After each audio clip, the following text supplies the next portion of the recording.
We have the pleasure of the Commissioner and her Minnesota Housing staff with us today to talk about the Governor's announcement from yesterday, and we welcome you to the committee, and you may begin. Madam Chair and members of the committee, thank you for having me back. Yesterday was a big day for the new administration, with the governor releasing his budget proposal. He reaffirmed his commitment to One Minnesota and talked about his investment priorities for education, healthcare, and community prosperity. It was clear in his remarks and in the specific budget and bonding proposals that the governor knows that having a home is foundational to everything we want in life for everyone in the state of Minnesota. As a father and a former school teacher, he understands that when a child doesn't have a stable home, it impacts the whole classroom, and that a stable home is foundational to a good education, that homework starts with home. He knows that at the center of community prosperity are homes. A housing shortage or high housing costs that don't line up with people's incomes can be a competitive disadvantage for businesses. And our housing market can remain a competitive advantage for the state. He knows that our homes are necessary to health, and as we get older, for healthy aging. Housing is critical to community prosperity.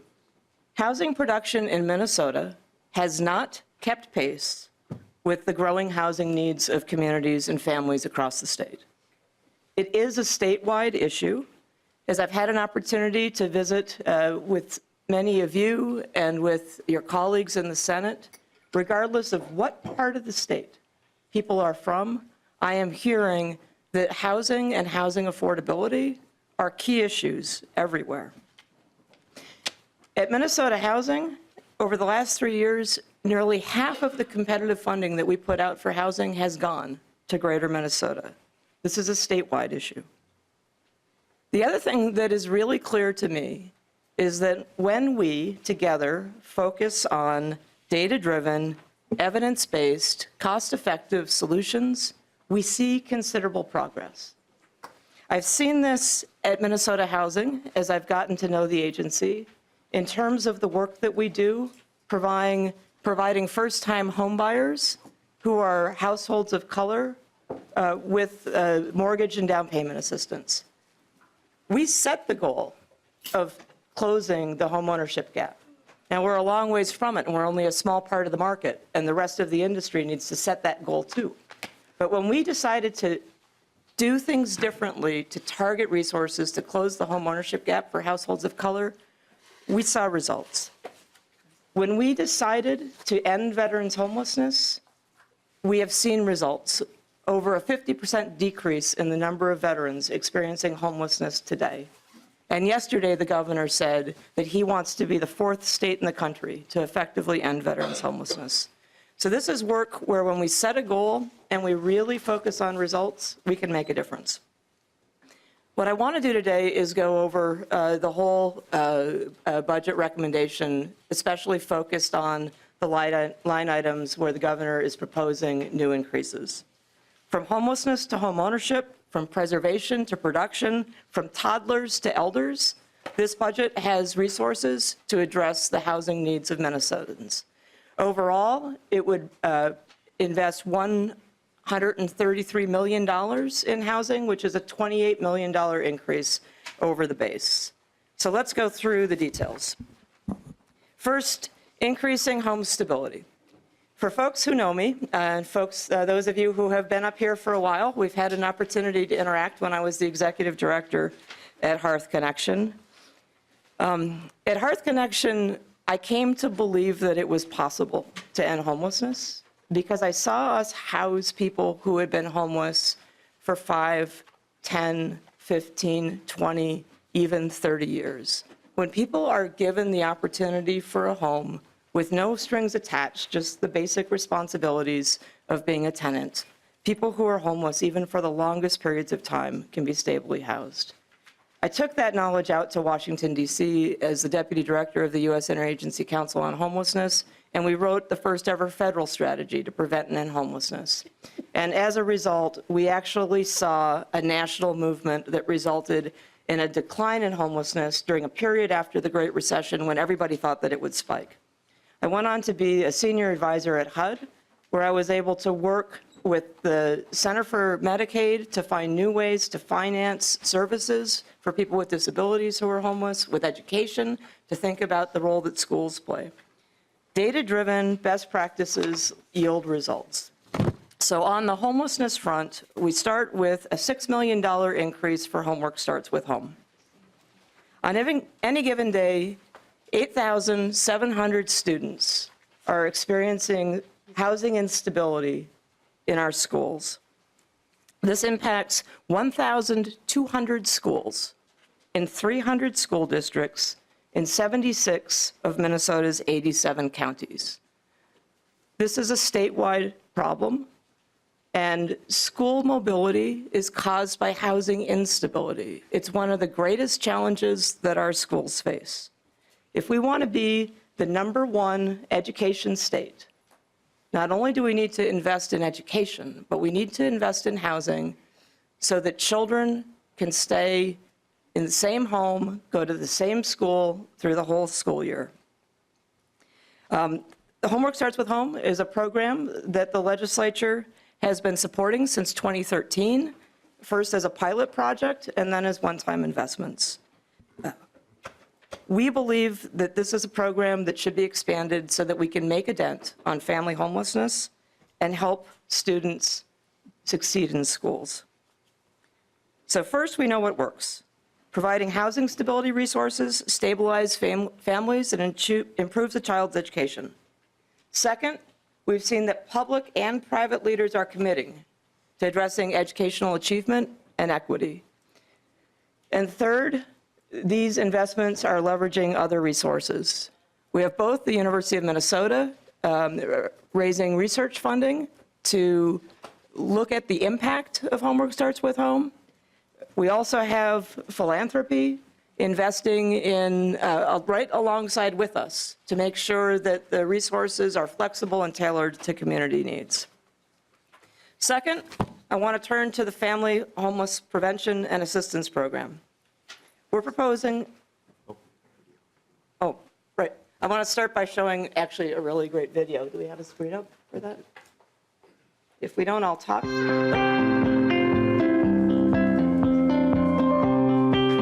She knows I talk a lot about education and wanting to be an education governor, and she reminds me often that homework starts with having a home, and that it's foundational. If you do not have security in homes, if you do not have housing, the idea of a child coming to school to learn is very, very difficult.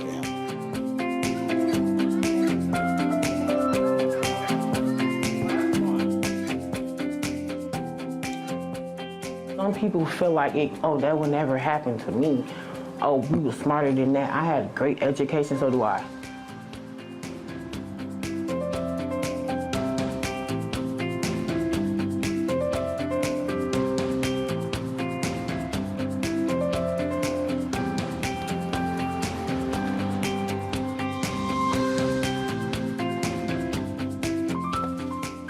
When they get to picking out their rooms, like the biggest, I hadn't smiled in so long. And when I think that, like, that was it for me. And then that was the moment when my thought process changed, when I saw that. Like, that was our moment for us.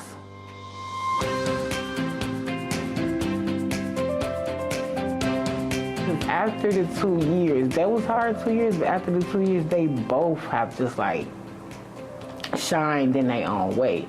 And it's like, I don't even know how to put into words where they, like, how they are now, but they are amazing young ladies right now. And that by stabilizing their housing, that did translate into stability in school for children as well.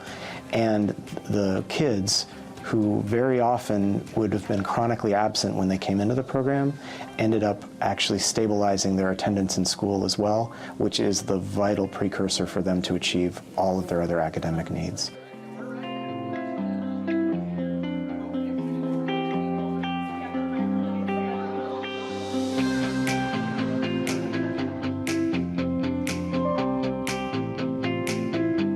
Now, how can a child succeed, basically, if They worried about after school where they're gonna lay their head at, how they gonna eat, where they're gonna eat, if they're gonna eat. They can't be successful in school, and this program looked deeper into the whole family aspect. Like, we talking about the babies, but if you're gonna try to save a child, they still have to go home to the parents. So you have to bring the whole family into it, and I believe this is the first program that I know of that took my whole family into consideration. One of the challenges with this work is that we know that student homelessness is often invisible. People can't imagine that that's happening in their own communities, but what we see from the data that school personnel provide of who is facing housing instability is that we have homeless students in 76 of Minnesota's 87 counties. That's 1,200 different schools from 300 different school districts, and we know that even that number, 8,700 students enrolled at any single day, we know that that number is still an underestimate. So this is a problem that affects communities all across the state, and it's really critical that we have resources to respond to those needs so that kids have a home to do their homework.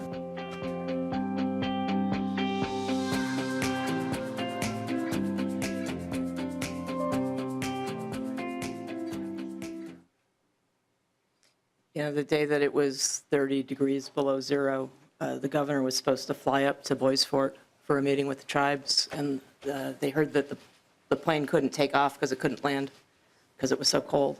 And so we got a call from the governor's office. And he said, you know, kids are home from school today, but some kids don't have a home. And he wanted to go out and be with homeless kids that day. So we went down to People Serving People in Minneapolis, and he and the lieutenant governor and the first lady read to kids, really highlighting the fact that on a snow day, and I was thinking about that this morning because I heard the trip to Moorhead got canceled, and I was worried that we weren't back at the office to pick up the call to find out where the governor wanted to go today, but really highlighting the fact that homework starts with home, and the way for children to succeed in school starts with stable housing. So I want to move on to the Family Homelessness Prevention and Assistance Program. In 1993, the Minnesota legislature created this program to assist families who are homeless or at imminent risk of homelessness. The goal of the program is to make homelessness rare, brief, and if it happens, non-recurring, so people don't come back into homelessness again. It serves all 87 counties, and it funds 20 different grantees. It funds supportive services and direct assistance in order to either, as I said, prevent homelessness or to get families quickly rehoused. Interestingly, it's a model that has been adopted nationally based on work that began here in Hennepin County and in a couple other communities where they were looking at the patterns of families going into shelter and realizing that the system wasn't oriented towards getting those families housed, and that really doing some major modifications to the system focused on rapid rehousing. And so the Family Homelessness Prevention and Assistance Program is not only an effective practice here in Minnesota, but it's one that has led to a national model that's completely changed how we address family homelessness, which has also resulted in a pretty dramatic reduction in family homelessness, both here in Minnesota and across the country. So we're looking for a $4 million increase for family homelessness prevention, which also supports family stability and school stability. I want to go on to the Bridges Rental Assistance Program. This program has also been around for quite a long time. It deals with the fact that federal housing assistance has basically flatlined or declined over time. It's a bridge to federal assistance. That bridge has gotten very long in some instances, but for individuals with mental illness, people who might otherwise be institutionalized or homeless, the Bridges Rental Assistance Program provides critical rental assistance funding in order to help those individuals stabilize in their own homes, and that housing stability can lead to better mental health. Certainly more consistent access to mental health care, but also just the safety and security of knowing that you have a place to stay. This is all so tied in to the work that we're doing in Minnesota related to Olmstead. The Olmstead plan helps individuals with disabilities live in the most integrated settings in the community and the Bridges rental assistance helps us accomplish that goal. The other piece that we're proposing, and it's a bit of a curveball from a budget perspective, but it's absolutely critical to the work that we're doing on ending homelessness, is an investment in the homeless management information system. I'm highlighting it here because I have an opportunity in a way that my fellow commissioner, Commissioner Laurie, has to cover kind of all of Health and Human Services. I have more of an opportunity to talk about our homelessness investments, but we're actually asking that this money be appropriated to the Department of Human Services. The reason that we're asking for that is because they're able to leverage some federal match on IT services, so it allows us to bring some federal dollars in. The bottom line is that the progress that we've made on homelessness is because we have adopted effective data systems that allow us to measure and monitor and improve the way that we do the work. This is not the sexy part of what we do. It is hard to get people to appreciate that the information system is a critical part of accomplishing the goals. But I will tell you, for the last 19 years that I've worked on ending homelessness, we have evolved to a very, very data-driven management theory, and it has been the basis of the results we've been able to accomplish. So we are asking for $2 million to be appropriated to the Department of Human Services. It's also important to realize that all of the state homelessness assistance now requires the grantees to use the homeless management information system. And this provides a comprehensive view of how the federal dollars and the state dollars are impacting families and individuals experiencing homelessness. It helps us monitor how many people are becoming homeless, how long people are homeless, how many people are exiting homelessness, and who comes back. So investments in this information system are absolutely critical to the work that we do. I want to move from homelessness to the work that we do building more homes. We need more homes in Minnesota. We need them at all income levels, and we need them all across the state.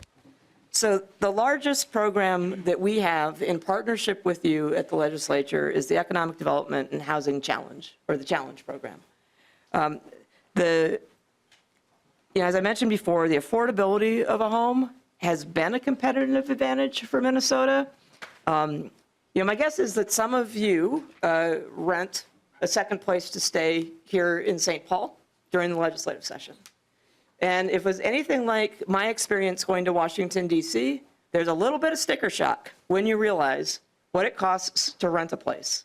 I was spending $1,500 a month for an apartment in Washington, D.C. that I barely even saw except to sleep. And kept my home back here in St. Paul the whole time that I was doing this. But the affordability of homes has been a competitive advantage. I mean, even though housing costs are rising here, it's nowhere near the cost of housing on the coasts. And so it's something that we really need to pay attention to as we think about the competitive advantage that we have. So the danger is that the cost of housing is going to limit economic growth and housing and impact housing mobility. And growing the number of homes in Minnesota isn't something that we can do overnight, right? Housing production takes time.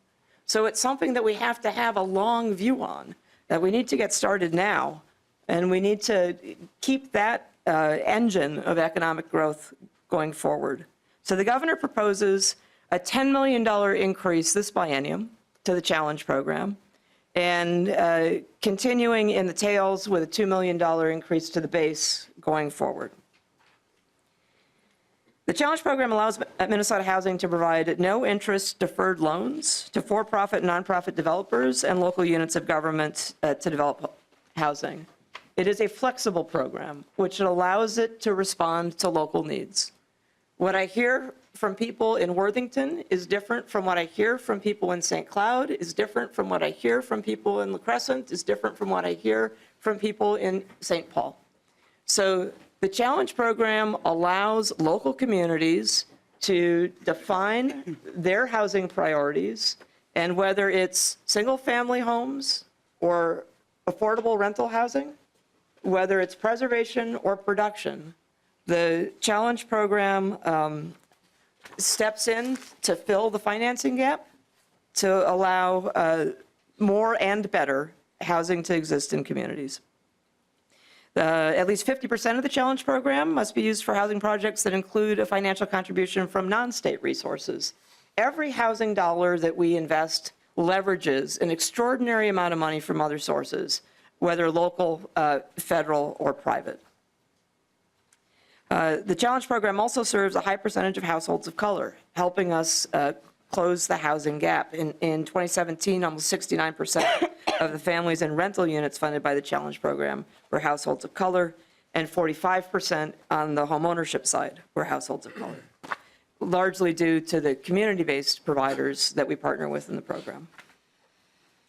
I want to shift also with this idea of leverage. As mayors across the state and counties across the state are really appreciating that housing is a challenge that they need to own, right? That it's not something that somebody else is going to solve, but it's a problem that they need to own. We're seeing local communities develop local housing trust funds. We believe that a one-time investment by the legislature could incent the creation of more local housing trust funds that allow communities to use their own dollars with some match from the state to leverage other dollars in order to meet their local housing needs. We think that $2 million would allow us to incent between 7 and 13 communities to create housing trust funds. And of course, once a community creates a housing trust fund, that's an opportunity for them to continue to make investments that will endure over time. I want to move next to home ownership. Today, Minnesota Housing, with our own resources as the state's housing bank, makes investments in home ownership capacity. We're asking the state to supplement the investments that we make so that we can reach more households. We could serve more people who are thinking about home ownership that maybe need to do a little bit of work on their debt and credit, that maybe needs to better understand the responsibilities of home ownership. I was talking with a group of nonprofits that are interested in this last night, and I said, I've been in a relationship for 19 years, and the scariest day of my relationship was the day I signed a 30-year mortgage. It's a daunting thing to enter into that. So our home ownership education really helps people, maybe who grew up in families who only ever rented, understand home ownership. Home ownership is so important because it's the way that we build wealth, right? Home ownership is the single biggest factor in how we build wealth. And so there are 64,000 households of color in Minnesota who earn enough money to be able to pay a mortgage, but maybe they don't have enough wealth to do the down payment.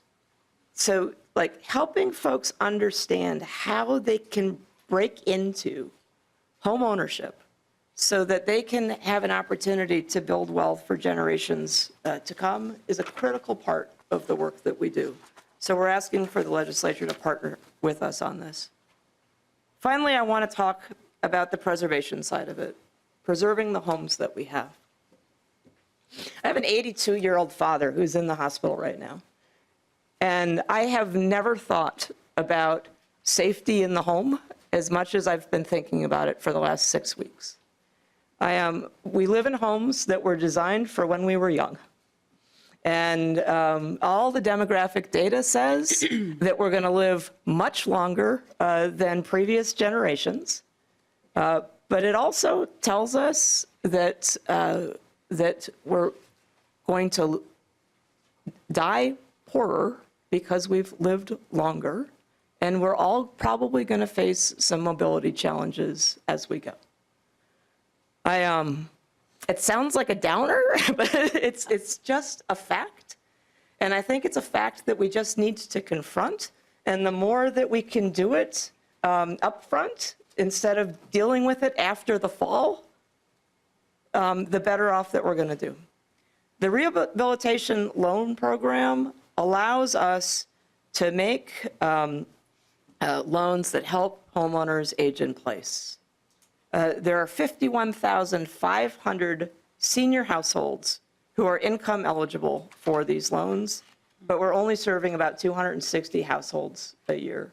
This is obviously a place where we also need to partner with others, and we need to get, the healthcare sector and others engaged in figuring out how to make our homes safe. But this is a critical part of what we do with deferred and forgivable loans. So we're asking for a $1 million increase to the Rehabilitation Loan Program. That is a staggering statistic. I hadn't seen that. 51,000 senior households income eligible, but we're only getting to 260 of them. Well, and 51,500 and growing, right? If you think about the pace at which Minnesota is aging, that the whole country is aging.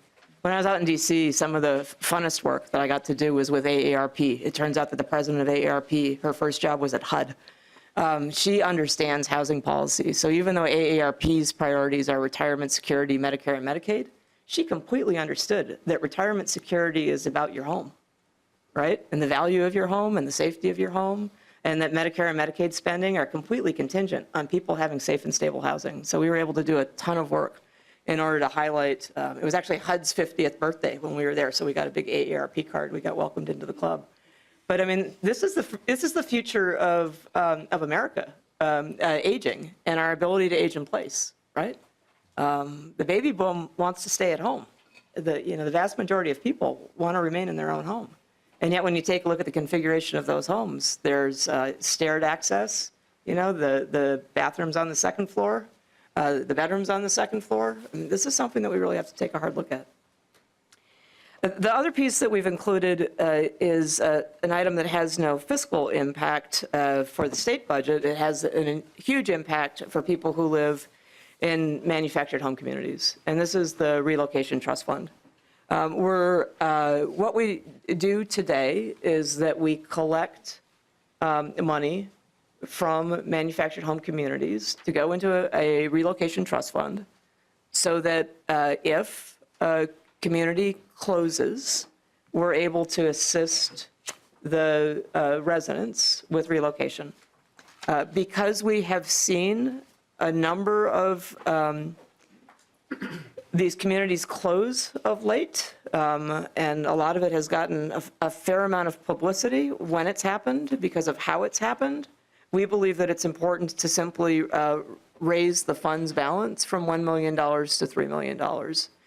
Or we are concerned that there won't be enough money available in order to support the number of closures in the years ahead. So it's a no fiscal impact items to the budget, but we think it's a high impact issue for some of the lowest income residents in some of the most affordable housing that we have in the state. So I went over the change items, but I also just wanted to make sure that I could remind the members of the committee of the other items that are available in the base, all of them that play a critical role in this continuum from homelessness to homeownership. So the Greater Minnesota Workforce Development Program at $4 million, the Housing Trust Fund at $23 million, preservation of federally assisted housing at $8 million, rental rehab at $7 million, homeownership assistance at 1.8, homeownership counseling, training, and education at 1.7, build wealth at $1 million, and building and support organizational capacity at 1.3 million. So the other piece, and equally exciting, was that the governor previewed the bonding bill. So the governor has proposed the largest housing bond in the history of any governor in Minnesota, $150 million in total. So if you take the base of the appropriated plus the new appropriations, plus the bonding proposal, we're talking about over $280 million investments in housing. On the bonding side, the largest piece is $120 million in the housing infrastructure bonds. which would allow us to build or preserve somewhere around 1,100 to 1,300 rental units throughout the state. Again, I mean, this is just the beginning of what we need to do to solve the housing challenges across the state. But the housing infrastructure bonds are dollars that allow us to complete the deal, to make the deal pencil out, as they say, to make the math work, especially when you're targeting lower income Minnesotans. You know, the cost of housing has gone up. And in order to keep housing affordable to Minnesotans at all income levels, we need this extra support to do it. Minnesota has about 72,000 units of privately owned rental housing that have federal or state assistance in them. We need to think about the preservation of that stock.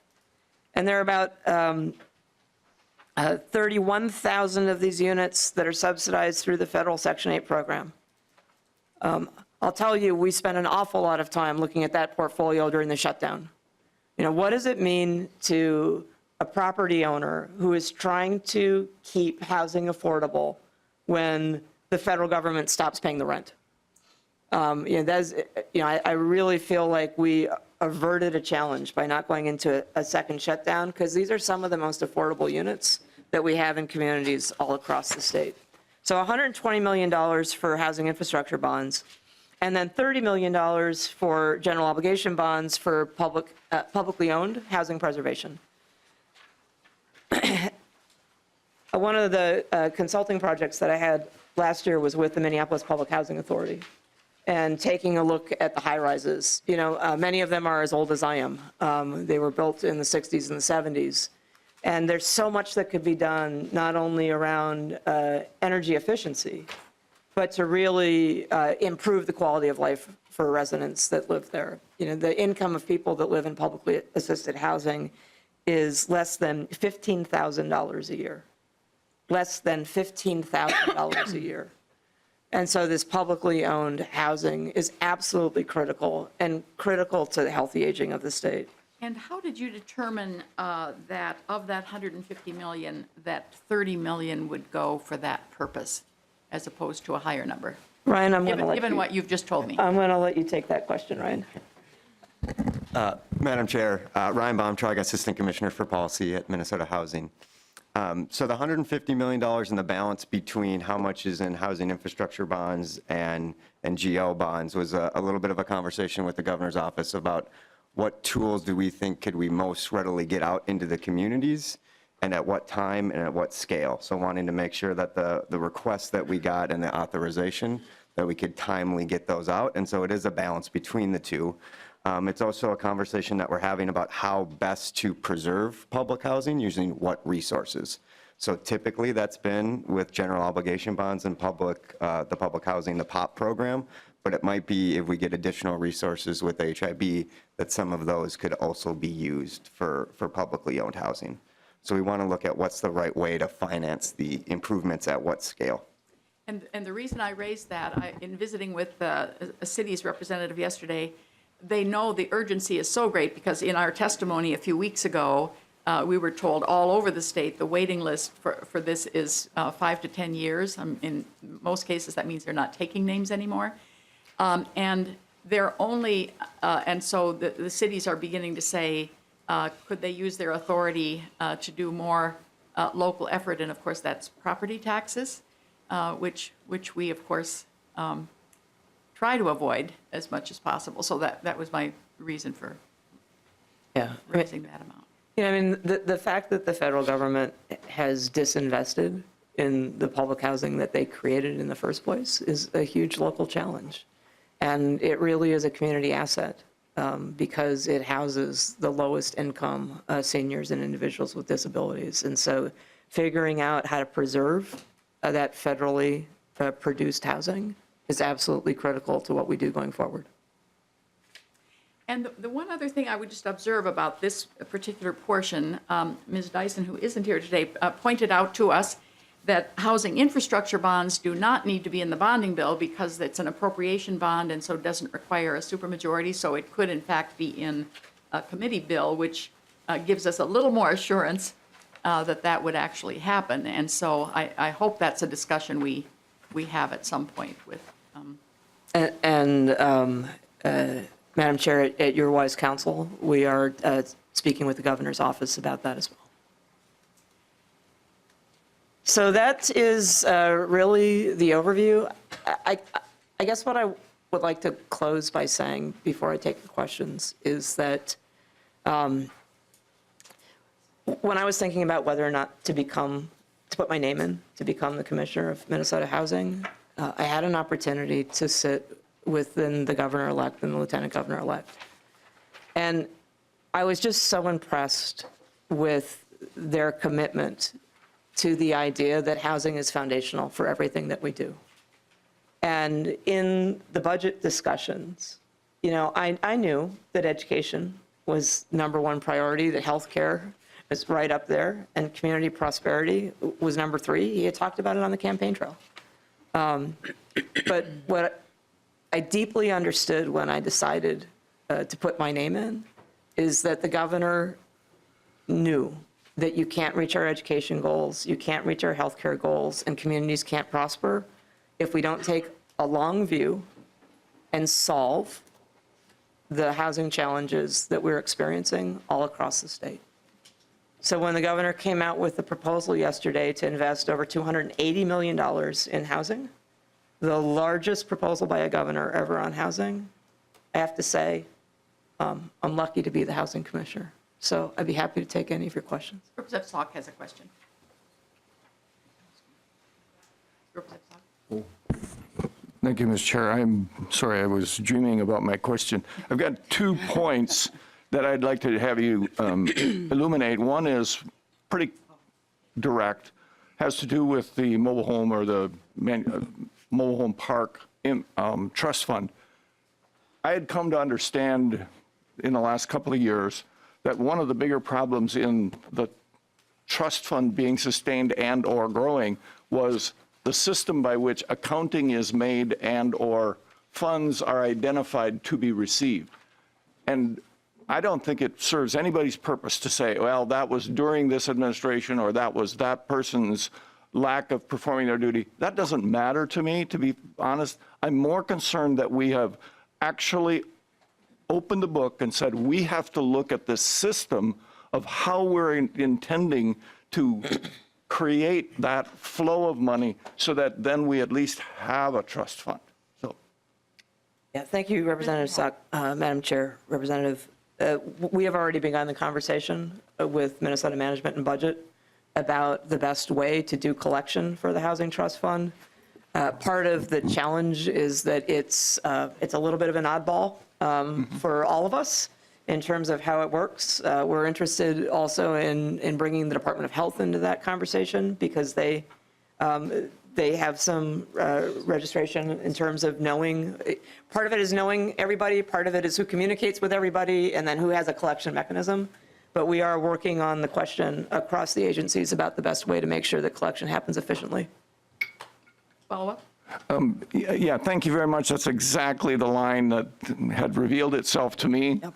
I'm late to this party, but also pretty experienced in life, and so some of these things sort of look to me like they're solvable Yep. as long as somebody starts to lean on it a little bit. The other question I have, and I'd like also just hear your elocution of your view of it.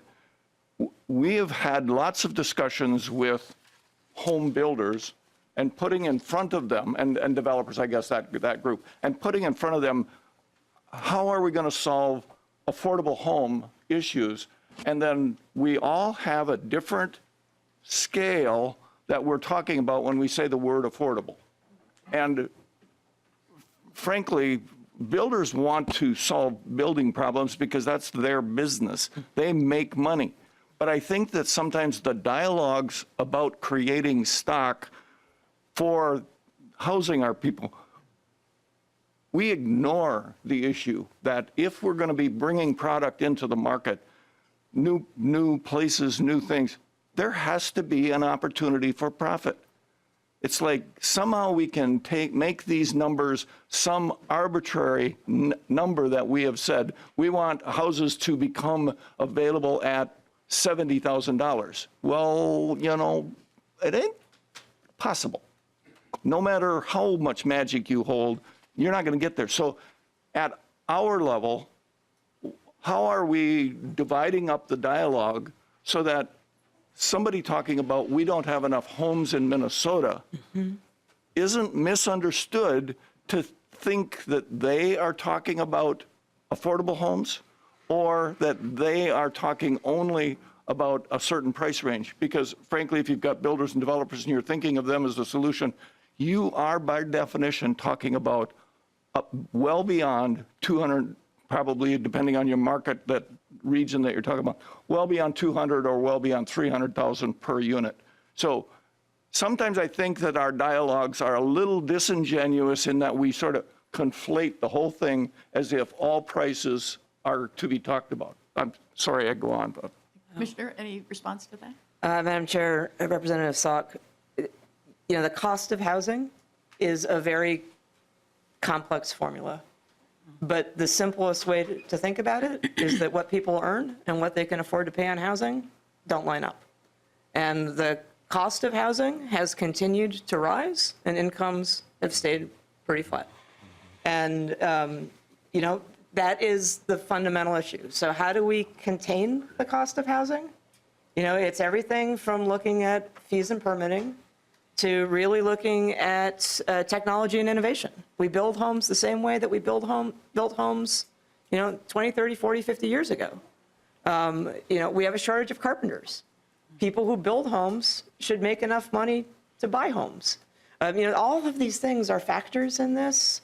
But I think that we also really have to just take a look at, yes, there is the, what I'll call the minimum cost of having a housing market that can create housing that is high quality, that people want to live in. You know, we have to always kind of be understanding what that is. We need to be looking at technology drivers to figure out if there's a way to streamline how it is that we build that housing. We're in dialogue with local communities to understand the added costs of fees and permitting, but it's also paying for the role that local government plays in housing construction, and we need to take a look at the incentives of the market. So yes, this is not an easy problem to solve, and it's a huge one.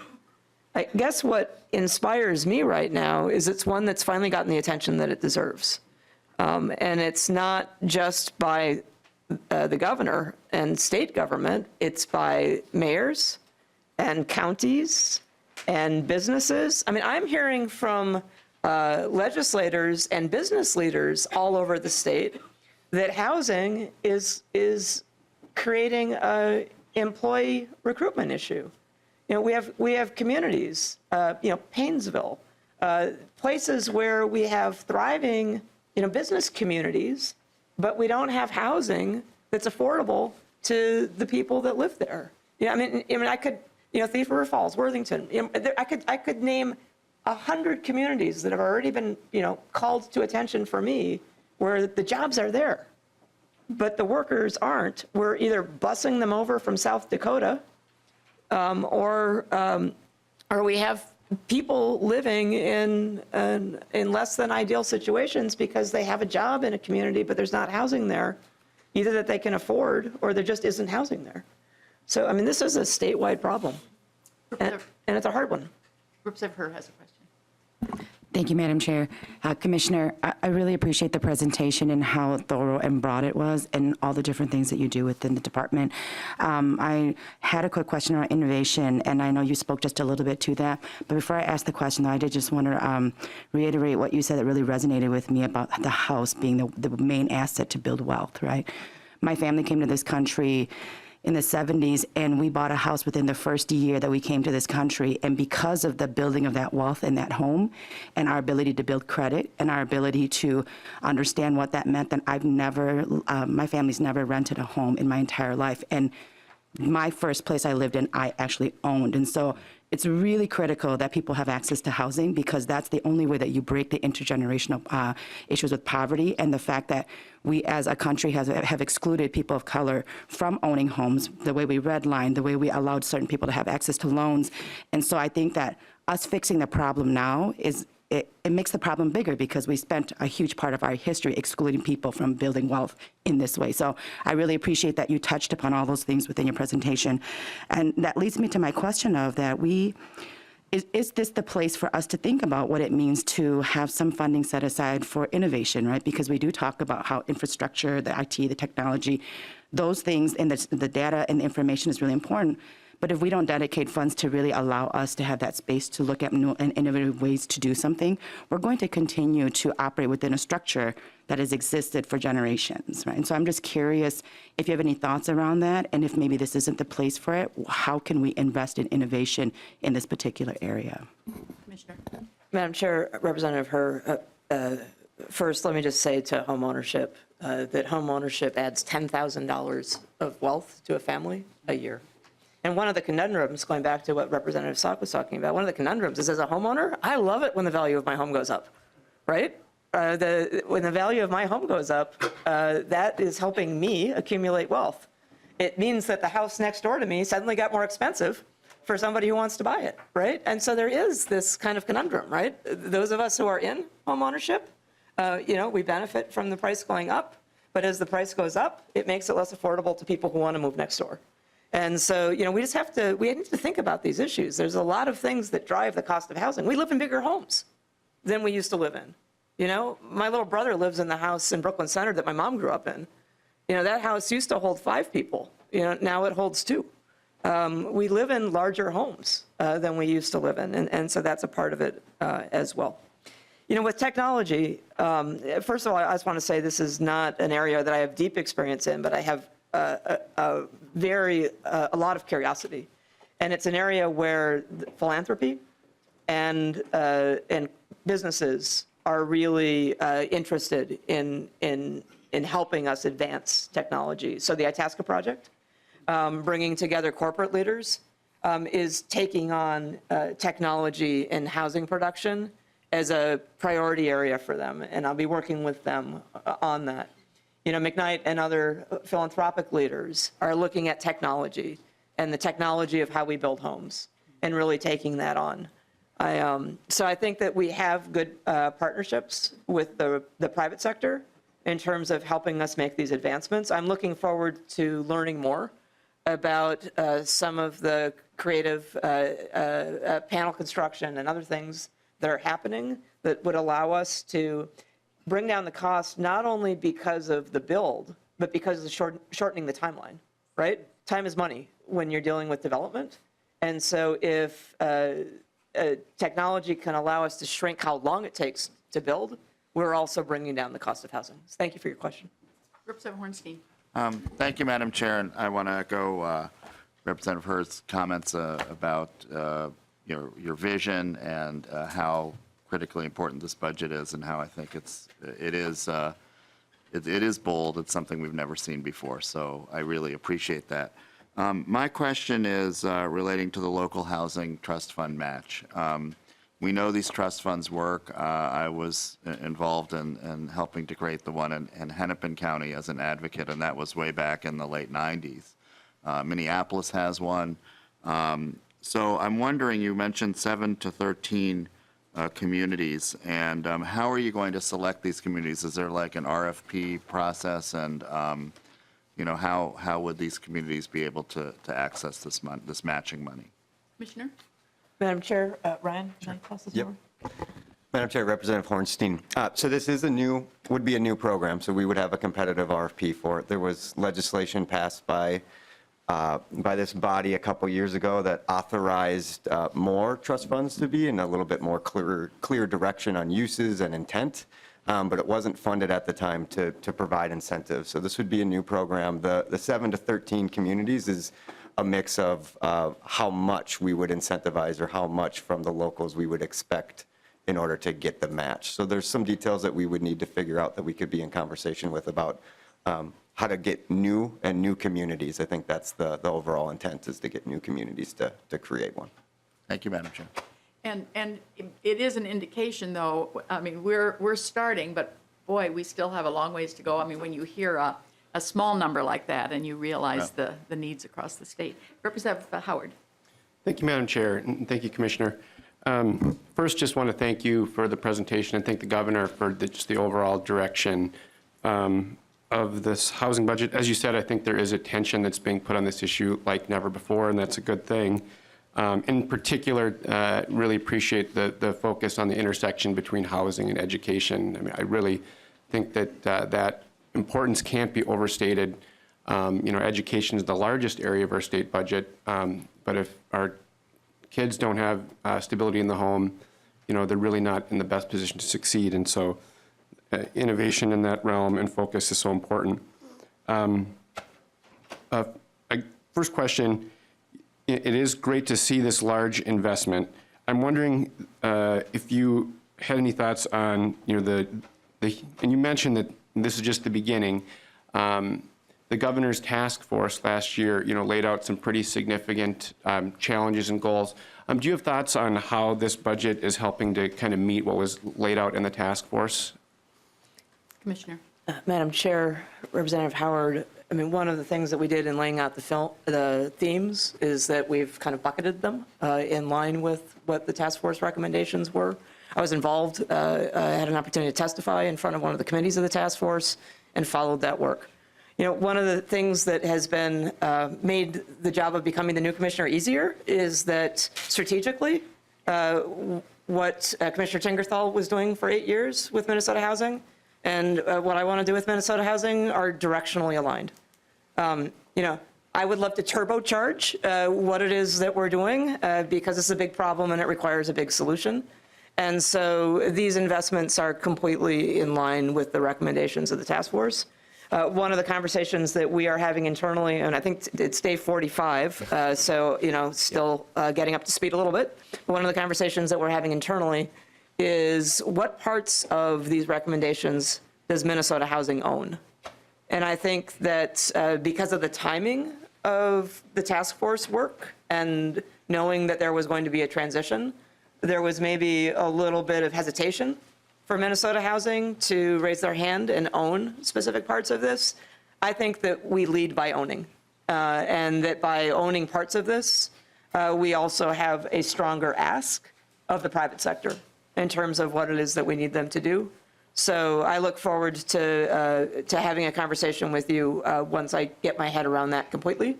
But I think that we need to own a part of it. But I'll say that this investment certainly makes the statement that we are ready to provide leadership. But we can't solve the problem by ourselves. Thank you, Madam Chair. And then just one follow-up comment. And this is as much to us at the legislature as to the administration, and it's to the point of what I see a bit of a blind spot, or blind spot's not the right word, but a need for more solutions in the realm of naturally occurring affordable housing.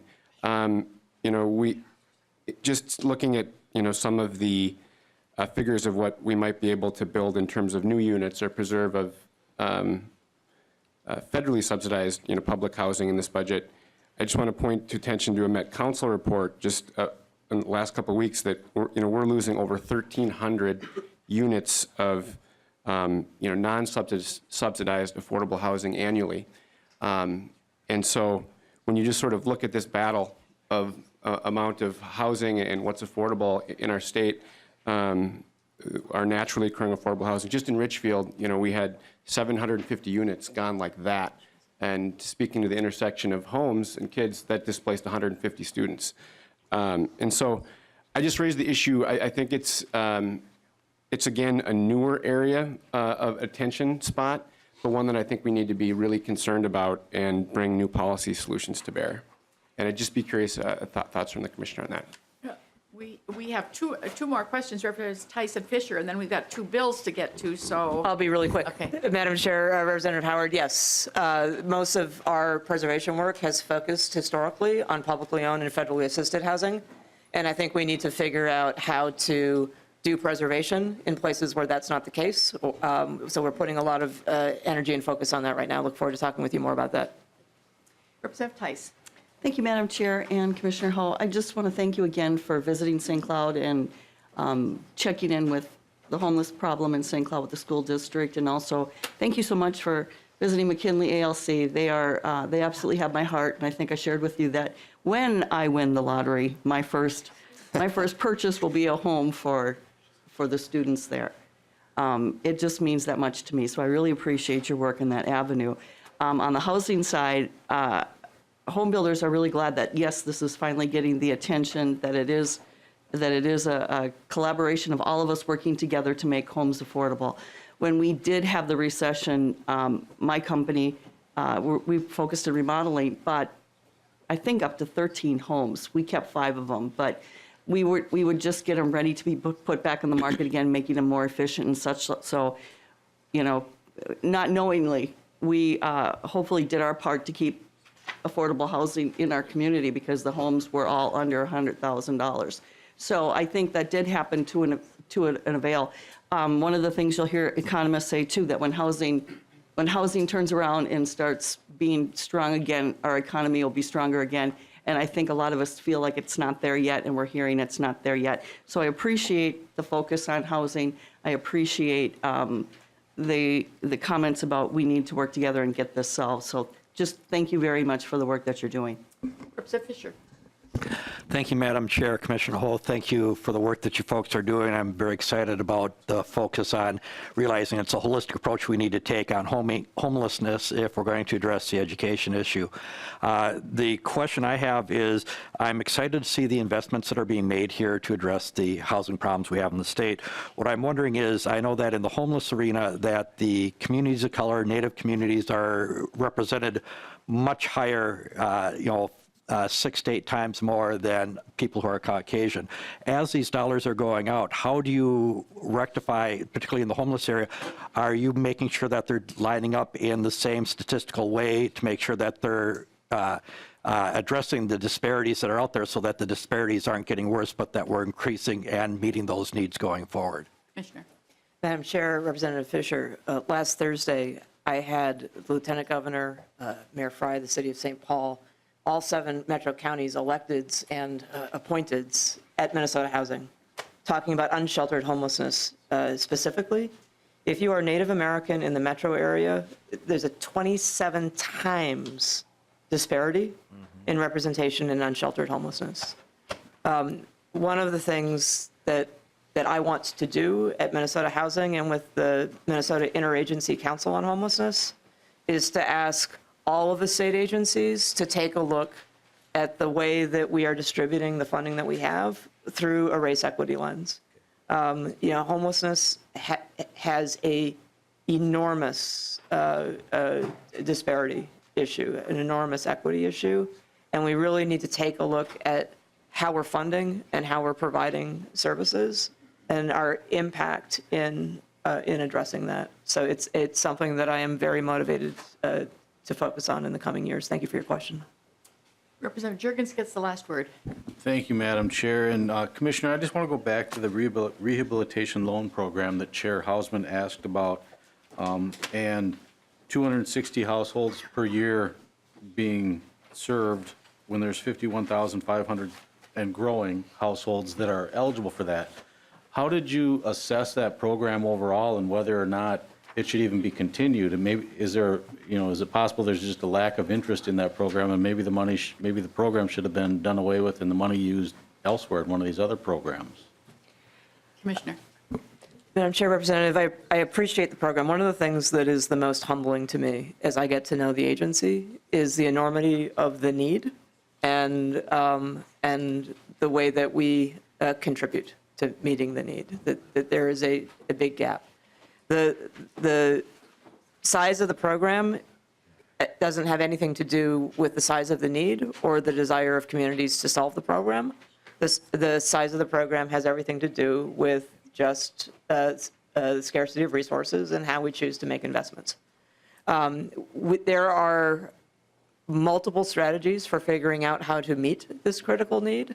A habitat for Humanity, for example, has stepped up in this area around home modification and helping seniors age in place.